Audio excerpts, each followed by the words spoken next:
Domnul Ion, spuneți, vă rog, cunoașteți regulile de traversare a pasajului la nivel cu cale ferată? Ce aveți în vedere?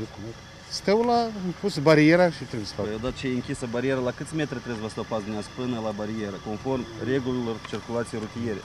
La 40 de metri. Polițiștii au constatat că mai mulți șoferi nu cunosc nici măcar la câți metri trebuie să se oprească în fața barierei. La câți metri trebuie să stopați mijlocul de transport până la bară, odată ce este închis?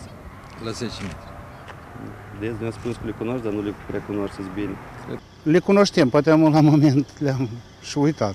Noi locuim într-o localitate care nu sunt intersecții cu căile ferate, așa ne stărim să nu încălcăm. Angajații de la cale ferată spun că și șoferii care transportă pasageri sunt inconștienți. Mai ales rutierele zgrăbiți, ori mai știu și chiar sunt multe cazuri că trenul e aproape de gară și el o trecut prin înaintea trenului. Chiar dacă amenziile pentru nerespectarea regulilor de circulație sunt de la 800 până la 1000 de lei, totuși unii șoferi nu țin cont de ele. Cele mai frecvente încălcări potrivit poliției rutiere sunt Nerespectarea distanței, de oprirea mijlocului de transport până la bară, odată ce bara este închisă, neglijarea cerințelor semnalului de interzicere al semaforului și